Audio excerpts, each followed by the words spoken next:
Good afternoon, everyone. I'm Colin O'Connor, Custom Content Editor at GenomeWeb, and I'll be your moderator today. The title of today's webinar is Unraveling the Roles of Copy Number Variants in Tumorigenesis, and it's sponsored by Thermo Fisher Scientific. Our speaker is Xiaolan Fang, Associate Director of the Cytogenomics and Molecular Pathology Laboratories at the Henry Ford Health System.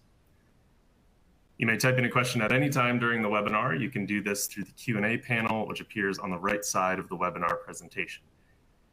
If you look to the bottom tray of your window, there are a series of widgets to enhance your webinar experience. And with that, I'll turn it over to Dr. Fang. Thank you, Colin. Hello, everybody. Can you hear me? Yeah, loud and clear. Yeah. Good afternoon, everybody. I'm thrilled to have this opportunity to present some of the clinical research data from Henry Ford system and share that with you through the invitation by Thermo Fisher. So thank you. The title is Unveiling the Roles of Copy Number Variants in Tumorigenesis. And I have no financial disclosures or conflicts of interest in relation to this presentation.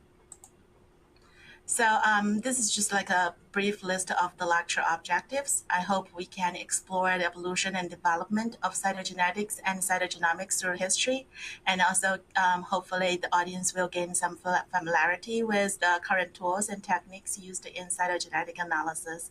Also, we want to understand the unique advantages and benefits of OncoScan in comparison to other array or NGS platforms for cytogenomic analysis in the research. And finally, I hope like after the presentation, you would gain some knowledge about the specific types of tumor samples that can be effectively analyzed using OncoScan technology. So first of all, let's just go through a quick, brief review of the clinical diagnostic process. Usually it starts with the sample collection and then the sample preparation. And also the final step is sample analysis.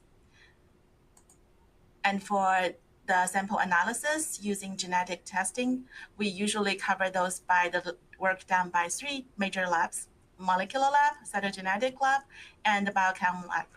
So for today, we are more focused on the cytogenetic lab work, that is for the microarray, and also we'll do karyotyping and FISH in addition to microarray and cyto labs. And for molecular lab, most of the tests perform the sequencing assays and non-sequencing assays like MLPA or Fragile X, which is like related to the triplet expansion tests. And for biochem lab, the major analysis focusing on the metabolic analysis and enzyme analysis. So a little bit history of the development of cytogenomics. In 1888, the term chromosome was first coined. And in 1923, human reported to have 48 chromosomes. And in 1947, the term karyotype first appears in PubMed.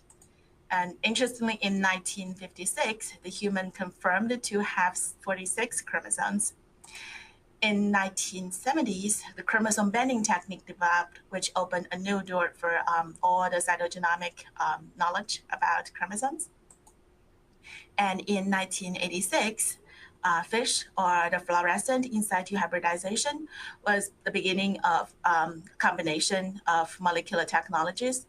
When it started to be used for cytogenetics, it is using specific sequences of DNA labeled with a fluorochrome to determine if that sequence was present or absent on the chromosome.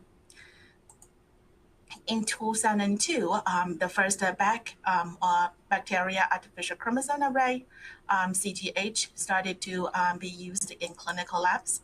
And the first clinical array actually has 287 probes covering the entire genome, while in 2004, the oligo array, CGH, and SNP array copy number analysis started to be used. In 2007, CMA, or the chromosome microarray analysis, is reported to be cost-effective compared to karyotype and FISH. And then in 2010, ACMG and ISCA recommend replacing karyotype with chromosomal microarrays, and followed with the recommendation array design, analysis, and performance in 2012. And in 2014, after the multiple publications in 2013, in 2014, Cytoscan DX was cleared by the FDA for usage in diagnosis of patients with development delay, intellectual disability, and congenital anomalies. And in 2020, ACMG and ClinGen published the recommendations for the technical standards for interpretation of CNVs. So through the development of cytogenetic techniques, here is a summary of all the units of resolution, and you can see it follow a specific pattern for increasing this resolution. So for haploid genome, the approximate size is around 3 billion BP, and the whole chromosome is around 50 to 250 million BP, and those could be detected by standard karyotyping. And when the bending technique was developed, we can search for like specific chromosome band at 400 to 550 band stage, or higher, which is the high resolution bending, to up to like 850 band stage. So the 400 to 550 band stage, we can detect around 5 to 15 million BP, while the high resolution one, we can go 1 to 3 million BP. And the next step is the submicroscopic region that could be detected by FISH or like comparative genome hybridization or chromosome microarrays. So those could narrow down to 50 to 250,000 BP. And when the whole genome sequencing was carried out in the recent decades, nucleotides detection cut down to 1 to 1,000 BP. So you can see through all those techniques, the development of cytogenomics from chromosome to chromosome bands, genome loci, and whole genome analysis. We always start from the big picture, just with low resolution at the chromosome level, and then genomic loci level, increase the resolution, and finally we have the whole genome analysis. So we have high resolution of the whole picture. And interestingly, if you compare it to the development of molecular genetics and genomics, which I go through briefly here, it's a little bit different. So in 1590, microscope was invented. It's unclear who invented the first microscope, but it was generally agreed that two Dutch spectacle makers and father and son team, Hans and Zacharias Janssen, created the first microscope. And in 1665, Robert Hooke published a book called Micrographia, a book filled with drawings and descriptions of the organisms he revealed under the recently invented microscope. And in 1839, cell theory was developed, which states that all organisms are composed of one or more cells, that cells are fundamental unit of structure and function in all living organisms, and that all cells come from pre-existing cells. A major milestone in molecular biology was the discovery of the structure of DNA. And this work began in 1869 by Friedrich Misker, a Swiss biochemist who first proposed a structure called nuclein, which now we know to be deoxyribonucleic acid, or DNA. And it's generally recognized that the chromosomes were first discovered by Walter Fleming in 1882. And then in 1930s, the molecular biology was established, followed by the genetic codes discovery and the central dogma in 1950s. And in 1990 to 2003, the Human Genome Project was established and completed. So if we compare to the cytogenomics development, the molecular genomics starts from like a small portion of the big map with high resolution, like a single gene, to a panel of genes, and then to the whole exome or whole genome sequencing, covering the whole gene, the whole genome, the big picture with high resolution. So despite the differences between cytogenomic and molecular genomic techniques, they lead us to the era of big data. That is, we have a large amount of the data. And with such amount of data, how can we place together and the information and rebuild the biological network at molecular level and to understand the mechanism and to facilitate clinical diagnosis, risk prediction, research, etc., is our challenge right now. So back to microarray, which is the focus for the talk today. Let's talk a little bit further about this technique. Chromosome microarray analysis, or CMA, can be divided into two major categories. First is a two-color experiment, also referred to as array comparative genomic hybridization, or ACGH, in which patient and normal samples are differentially labeled and hybridized to probes on a single microarray. And second is a one-color experiment, also known as single nucleotide polymorphism, SNP-based microarray, in which instead of including a control sample as a reference in every run, reference intensity data has been built from a population of normal samples and used as a reference for the patient sample. The two-color analysis generates results as a signal ratio, while most of the one-color assays provide absolute signal intensity information. The ACGH consists of CNV probes, while the SNP arrays have mainly SNP probes. So we have more details in this figure. In this slide, you can see the two types of CMA listed here. Panel A, or the figure on the left, represents ACGH, and the figure B on the left represents the SNP array. So in a two-color experiment, DNA from individuals of the same species or different tissues from a single individual, for example, normal and diseased cells, is extracted and differentially labeled with compatible fluorophores, for example, CY3 and CY5. Equal amounts of labeled DNA is hybridized to the microarray, and the hybridization reaction is allowed to come to equilibrium over a period of over 12 hours. At most probes, equal amounts of the two samples will hybridize yellow features on the array, reflecting the fact that most loci in the two genomes are present in equal amounts. Regions that are deleted in the sample genome, for example, region 1 of sample A, will result in probes with increased relative C3 signal at the screen features here. Alternatively, amplified regions in the sample, region 2 of sample A, like here, will result in features with an increased relative CY5 signal, or red features. Over the entire microarray, the signal ratios at each feature follow a Gaussian distribution, and the candidate copy number variations are identified on the basis of the deviations of a particular probe ratio using statistical cutoffs.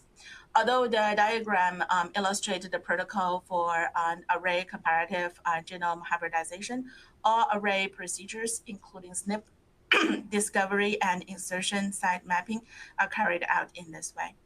And one-color experiments, which is the panel B and the figure, are performed in a similar manner, except that the DNA is labeled with a single color and hybridized to a microarray without a reference sample. The difference between two-color and one-color experiments is that the former case, two samples are compared within an experiment, while in the later case, two separate experiments are required to compare the samples. So here is a summary between those two methodologies, and you can see the probes, a little bit different. One single sequence oligonucleotide of around 60 BP for ACGH, while two 20 to 60 BP oligonucleotides of different sequences for SNP arrays. And then like two labeled DNA for ACGH, and one only patient DNA labeled and hybridized for SNP arrays. And the resolution down to size of the oligonucleotide, exon by exon, but no detection of UPD or consanguinity, or under the limit SNP addition possibly like in the ACGH, while for SNP arrays, the resolution limited by SNP distribution.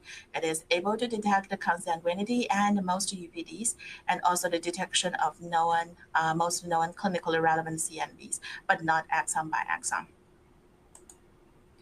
All right. So for OncoScan microarray, which we'll talk about today, it has incorporated the technique called molecular inversion probe, MIT technology, to generate targets, which hybridize two probes on the OncoScan platform. So the genomic DNA is hybridized for 16 to 18 hours with CNV and somatic mutation probe mixes, which is represented here. And it's recommended, like usually you need 80 nanogram genomic DNA by the manufacturer. But in published literature, these labs suggested like as low as 30 nanograms could be used from the FFP extracted genomic DNA. So this varies among different groups, but basically 80 nanogram is the starting point, as we recommended. And for the molecular inversion probe here in this chart, you can see different steps through the procedure. For step A, that's the annealing, which probe and the genomic DNA hybridization. B is the gap filling with AT or GC nucleotides. C is an exonuclease selection for gap-filled probes. D is cleavage at site 1 for probe opening and inversion. E is the probe amplification and biotinylation. And F is the cleavage at site 2 to release the tag sequence. G is the array hybridization followed by staining with ficatastering through the biotin and streptavidin interaction. H is the final step, which is array scanning. So here you can have a quick look about how it is done step by step. All right, so for MIP microarray, several research groups suggested that it is great for FFPE and fresh frozen samples. And the reason they recommended it is because the copy number performance is really good. As I highlighted here, you can see the ratio for past QC and the ratio for the high quality data collection from the ones that passed the QC are really high. Most of them are over 50%. A lot of them are nearly like 100%. So this is really dramatic improvement compared to the other techniques using FFPE. And also they have a good performance for the genotype detection. As you can see here, the medium genotype inconsistence or the range genotype inconsistence are really low. So they basically rule out all the inconsistence for the genotyping. So those are two major features that they use for recommendation due to the MIP microarray technology. So as a summary, we can see the SNP arrays is really powerful, especially the high density SNPs. And then they can do a lot of things, including confirming the copy number events, breakup point determination, UPD copy neutral loss of heterozygosity detection, triploidy detection, genomic contamination and identification, low-level mosaicism detection, sample heterogeneity, clonal and diversity detection, allele-specific changes or hyperploidity detection, Mendelian consistency and checking, and parent of origin studies, testing. So these are all the possible applications for the high-density SNP arrays. All right, so we talked about some background information. Now let's move forward and talk about some actual samples. We'll start with somatic samples because OncoScan has a great advantage of treating solid tumor from the FFPE treated procedure. So we mainly will focus on that to start. All right, we'll start with brain tumor. And this is a sample with glioblastoma or GBM. And one particular feature for the glioblastoma based on CNVs is the 7 gain and 10 loss.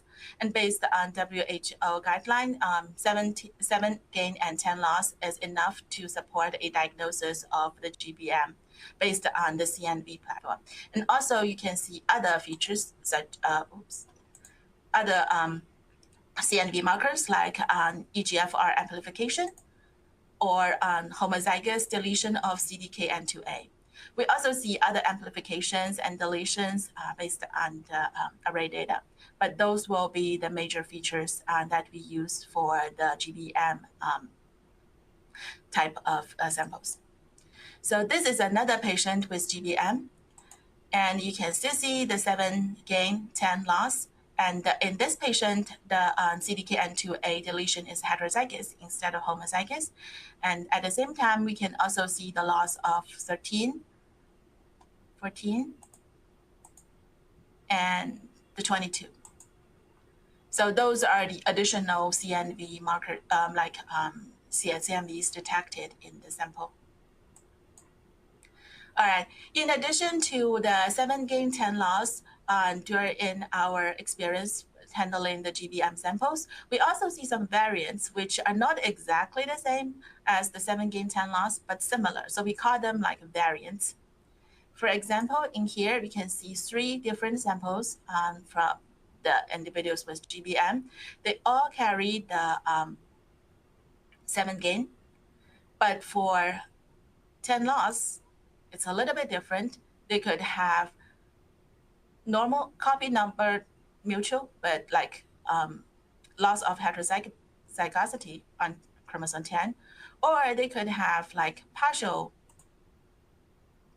loss of 10, like here, and similarly here. So they are not completely carrying the loss of 10. They definitely have the gain of 7, and those are not exactly the same as the classic marker for 7 gain 10 loss, but we still have put them in a part of the GBM. It's more like a variant type. And similarly, for some of the patients with GBM, the samples will show a 10 loss, either complete or like partial. But chromosome 7 doesn't always necessarily have a gain. So on the top, you can see this one has a normal copy number of 7, and then partial gain of 7, and small portion of gain of 7. So those are all kind of variants, and we're still figuring out whether those variants are related to the level of the aggressiveness of GBM in the individuals. All right. So the second type of CNV tumor that we want to talk about is the astrocytoma. This is an example of grade 2 astrocytoma. Morphologically, it's grade 3. And as you can see, this patient has homozygous deletion of CDKN2A and several other CNVs. And when the astrocytoma developed to grade 4, usually they will have a molecular marker that is IDH mutant.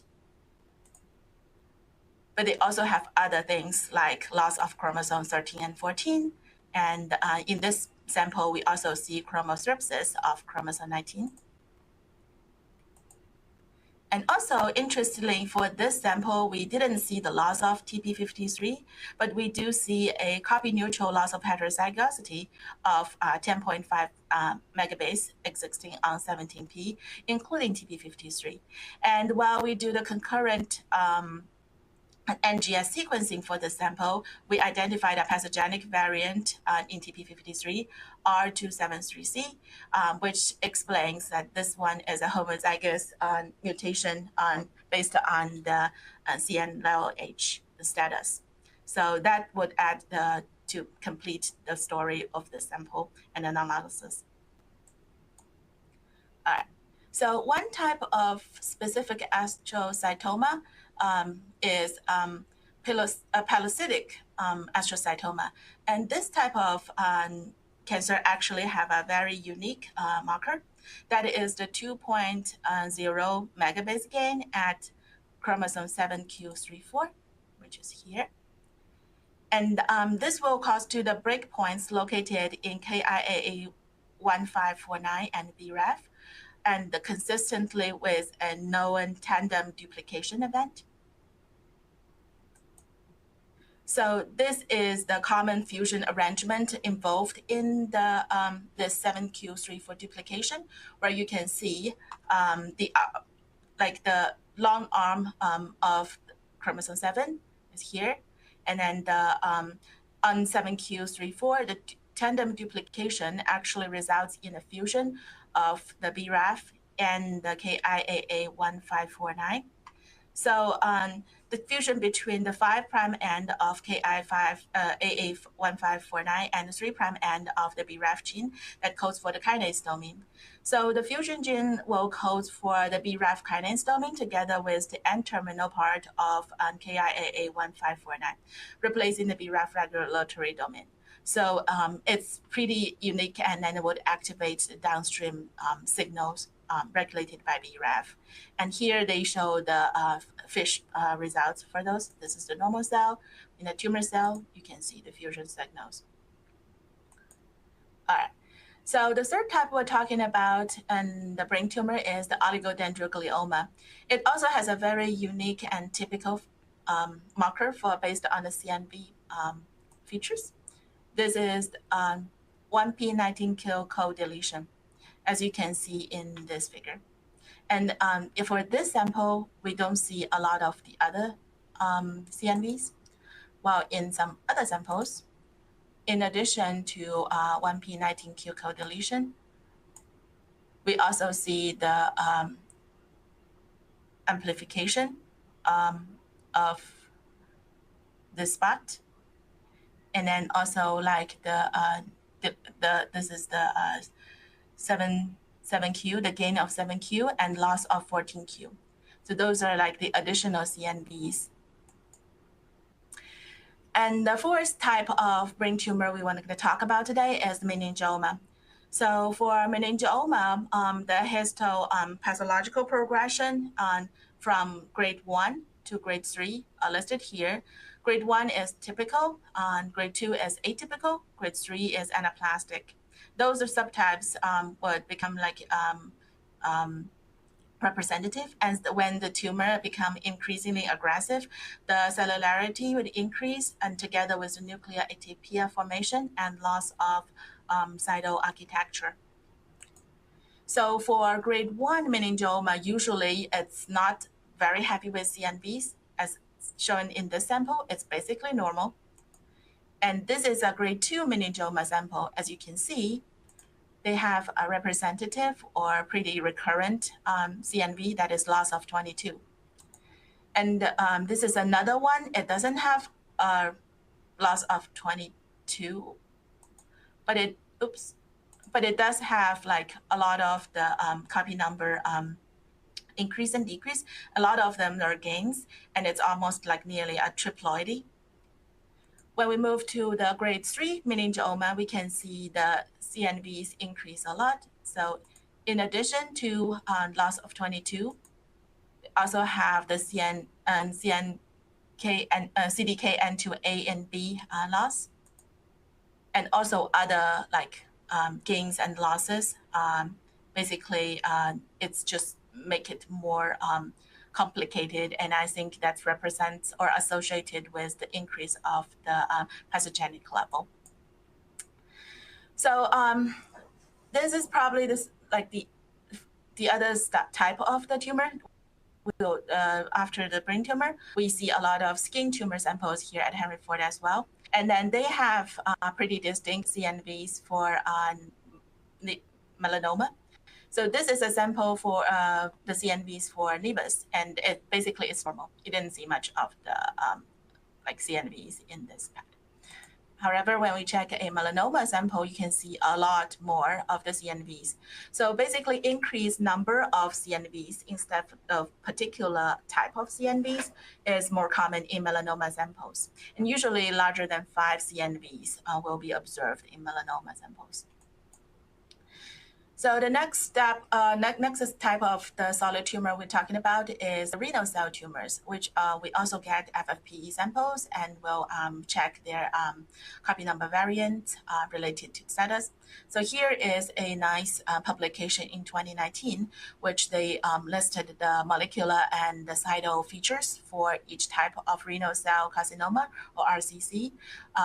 They listed those for clear cell RCC, like papillary RCC and the chromophobe RCC. And we'll talk about the clear cell RCC and a feature they have, is the chromosome 3p deletion. So this is a sample with the benign neoplasm in kidney, and you can see basically it's normal, nothing really standing out.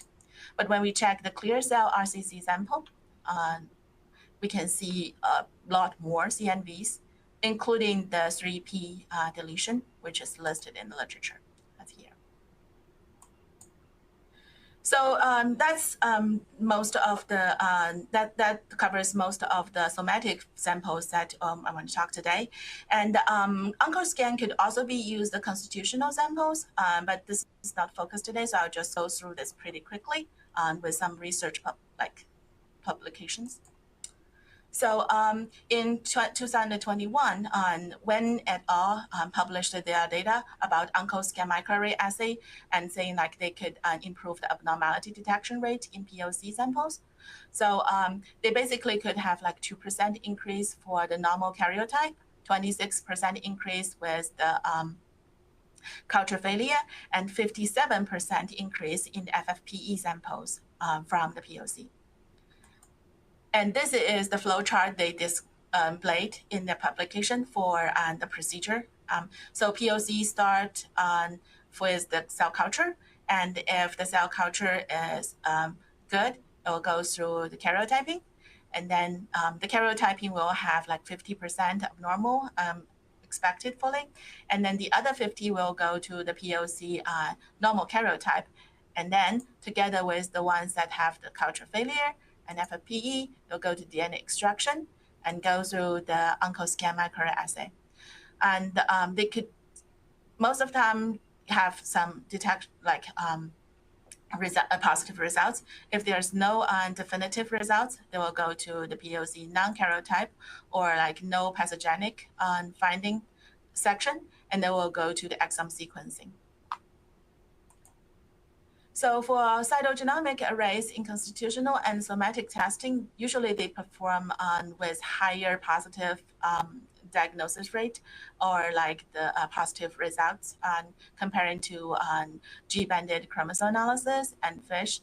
And here is just like a pretty brief summary. So 3% detected by G-banded chromosome analysis, 3% by subtelomere FISH analysis, 7 to 11% detected by targeted arrays, and 18 to 20% detected by whole genome arrays. Those are focused on more on the constitutional samples for the children with, or infant and children with developmental delay, intellectual disability, and or multiple congenital anomalies. All right. So overall, I think I summarized the samples and the advantages for microarray in both somatic and a constitutional setting for research. And here is a little bit comparison for the advantages and the limitations of cytogenomic arrays. So for the advantages, they are far more superior to alternative methods for detecting copy number variants that are below the resolution of G-banded and chromosome analysis. Basically, it's like a high resolution technique. And then they could detect tandem duplications as sensitive as for the deletions. And also, unlike karyotype analysis, CMAs do not require dividing cells. So that's a huge advantage if we're treating with the FFPE samples, because FFPE samples originally developed for pathogenic use. They meant to like be stained and then with either like IHC or like H&E. For the DNA extraction, they are not the optimal samples that we would prefer to use. So for limitation of cytogenomic arrays, they cannot detect the balanced rearrangement, such as like inversions, balanced insertions, and Robertsonian translocations. Those are more like the unstructured variants, and they can detect more CNVs, which are VUSs, or like variant of unknown significance, which would probably increase the complexity and like analysis time for each test. And they cannot detect the low-level mosaicism, which usually are below 10 to 20%. And then they cannot detect the single gene point mutations. All right. So, but for the OncoScan, there are also like pros and cons compared to other research arrays. Mainly here is the other like platforms provided by Thermo Fisher. So it's like Cytoscan HD 7500K array. They will have like ultra high density analysis of chromosomal aberrations, CNV and LH. And then the outcome, a segment report with identified aberrations. And for Cytoscan Optima, or mainly focused on the prenatal samples, they will have the detection of aneuploidies, submicroscopic aberrations, and mosaic events. And they are able to identify maternal contamination, triploidies, and copy-neutral events such as absence of heterozygosity and uniparental disomies, like UPD and CNLH. And the outcome is the segment report will identify the aberrations as well as for those three. And for OncoScan, its strength is for the samples with poor quality, especially for like the FFPE, because they can do the determination of copy number changes and allelic imbalances, including loss of heterozygosity in solid tumor from small amounts of highly modified and degraded FFPE-derived DNA samples. So I believe that's the end of my presentation, and I want to send my acknowledgements to Dr. Brandon Shaw, who is a senior director at Henry Ford Health System. Brandon is a great mentor and the leader, and he provides a lot of encouragement and guidance during my time here. And he is truly a great colleague to work with as well. And I want to thank Dr. Abir Tabara, who is the neuropathologist here and provided most of the pathological support for all the CNV, the CNS tumors, the brain tumors, and like other solid tumors for the pathological analysis and grading information. And I want to thank Jessica Sanchez, who is the senior lead technologist in our Cyto lab, and she provided a lot of technical support for the microarray analysis and procedures. And also, of course, the awesome team from Henry for the cytogenomics lab and the molecular pathology lab. And lastly, I'm very fortunate to work with the Department of Pathology and the Laboratory Medicine, where we have a great team of the pathologists at Henry Ford. And they gave me really good learning abilities and knowledge-based support for my work related to the research, the clinical research projects here. So thank you all for all your support. And that's the end of my presentation, and I'm ready to take questions. Thank you. Great. Thank you very much, Dr. Fang. As a reminder to our webinar participants, if you have a question, you can type it into the Q&A box in the control panel. We'd like to ask attendees to take a moment after the webinar has ended to take our exit survey and give us your feedback. We can now start the Q&A. So the first one we have here, besides the CNVs for pilocytic astrocytoma, is there any CNV pattern in CNS tumors that could be explained by a specific molecular/cytogenomic mechanism? Yeah, that's a good question, because a lot of people will ask whether the CNV patterns associated with specific molecular mechanism. So parasitic astrocytoma is one good example. And another example that I mentioned here with my presentation is the oligodendroglioma. The 1p19q co-deletion actually is suggested to be related to the whole arm translocation. So I think that could be an explanation. And also for some of the solid tumors, actually it's like based on the CNV number instead of the particular or specific CNVs like we see in melanoma. So it really depends on the tumor type and the tissue type. Great. Second question here. Does an increase in CNV number and complexity the complexity of CNVs always correlate with a higher tumor grade? The short answer is yes. I think with the examples I show, the CNA ranged from normal to really highly complicated level. Those are pretty typical in majority of the solid tumors. But like if you are already at the higher level, like for GBM, as the grade 4 is the highest for the glioma, I think it's just adding more CNVs probably will represent a more aggressive pattern, but it probably won't change the prognosis much because the prognosis is already pretty poor. So it really depends on the stage of specific tumor and then the type. Yeah. I have one more question here. So if anybody in the audience is on the fence about sending one, send it in now. For the GBM samples, are the variants of +7, -10 associated with similar aggressiveness of the typical +7, -10 or different?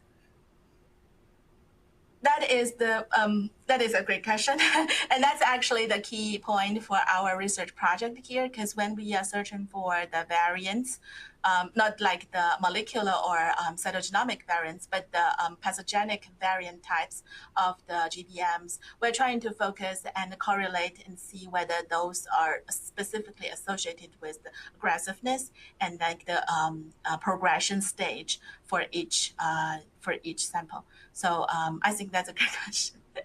Yeah, hopefully that answers the question. Yeah. Is OncoScan a good tool to assess HER2 amplification?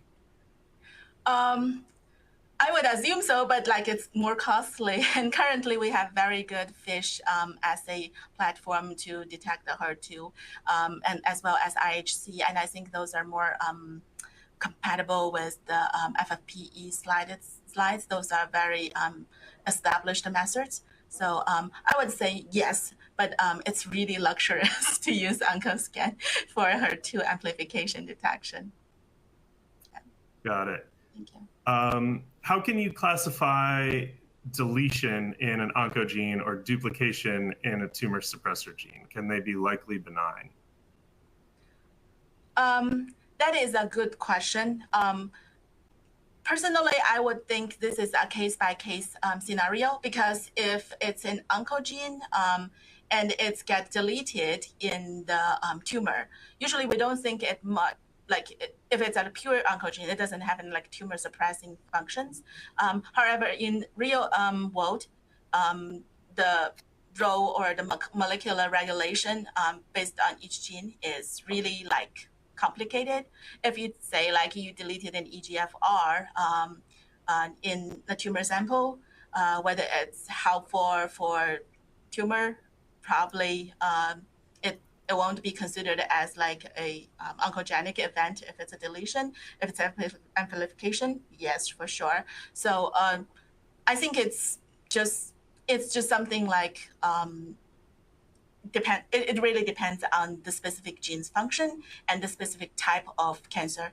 And then like we know for some of the genes, they are regulated more frequently in one type of cancer, but not the others. And in that condition, I think we would put it as a VUS for like likely benign if it's definitely just a tumor suppressor and it's amplified in the tissue. I would say it's probably leading towards the likely benign. Like if it's an oncogene, deleted in the tumor tissue, it's more toward that like direction as well. But for specific classification, I think we still need to collect all the evidence. So there's no like solid answer for this question, but I think that's something we want to take into consideration all the time, just to make sure we understand the molecular mechanism for each specific sample or each specific patient. Well, yeah, thank you. Is there definitive detection of MCC by the prenatal array? That is a good question. I didn't talk about the prenatal array today more thoroughly because we are focusing on the OncoScan and its function in the tumorigenesis. I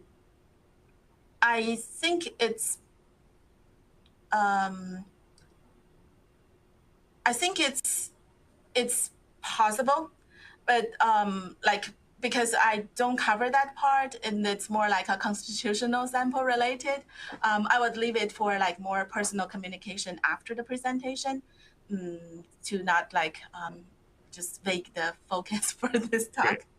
Yeah. Got it. Yeah. So for our audience, if we don't ask your question or if we don't get to it, we'll be able to provide your questions to the sponsor and they'll be able to follow up. The next one we have here is FFPE tissue archiving time a factor for OncoScan performance? That's a good question. So actually there's a literature talking about FFPE tissue, how long. I think they trace back to almost 30, 40 years and it's still working. But there's just like a few studies actually tested this. So I think it's really not a issue for OncoScan because the OncoScan performance is confirmed to be really good for samples like 40, 50 years old. We don't know anything about 100, 200 years old though. So that's the part I cannot cover, but I don't think it's a big issue. Got it. Well, it looks like those are all the questions we have. So we'd like to thank Alice Fang and our sponsor, Thermo Fisher Scientific. If we didn't get to your question or if any more come in while I'm closing here, we will provide them to the sponsor. As a reminder, please look out for the survey after you log out to provide your feedback. If you missed any part of the webinar or if you'd like to listen to it again, an archived version will be emailed to all attendees. Thank you so much for joining us. Thank you.